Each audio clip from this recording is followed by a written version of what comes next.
Hey everyone, and welcome back to the channel. When you think of ancient Greek medicine, what comes to mind?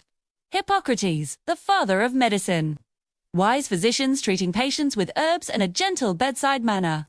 Well, what if I told you there was a much darker, more secretive side to their practices? Today, we're peeling back the layers of history to uncover the secret medical experiments of ancient Greece.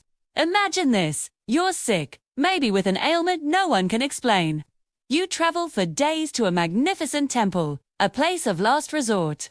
This is an Asclepion, a healing temple dedicated to the god of medicine. As thousands flocked to these places, like Epidaurus hoping for a divine cure. But were these sacred sites just places of prayer and rest, or were they something more? Like the world's first human laboratories. The official story is that patients would sleep in a special hall, and the god Asclepius would visit them in their dreams, revealing a cure. Priests would then interpret these dreams and prescribe treatments. But here's where it gets strange. A key part of this ritual involved snakes. Non-venomous snakes were often released into these dormitories to slither among the sleeping patients.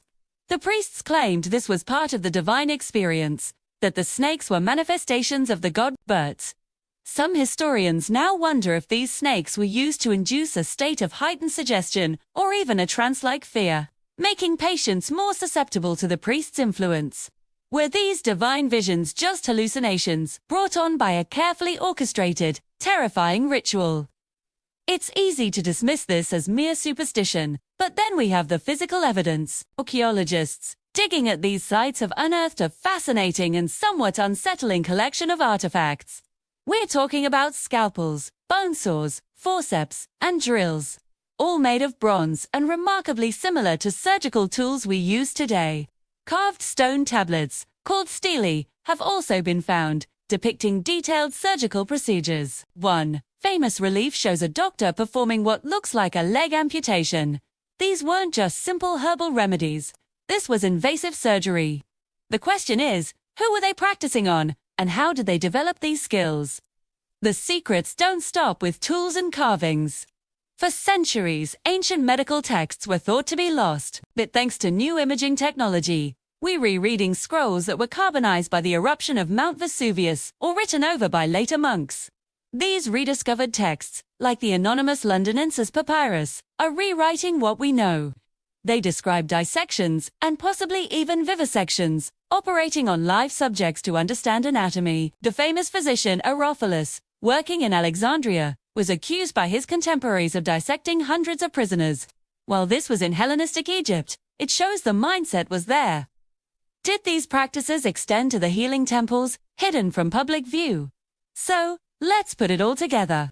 You have sacred temples where the sick and desperate gather. You have priests orchestrating psychologically intense rituals with snakes. You have a collection of advanced surgical tools and evidence of complex operations. And you have hidden texts that speak of dissection and controversial human experimentation.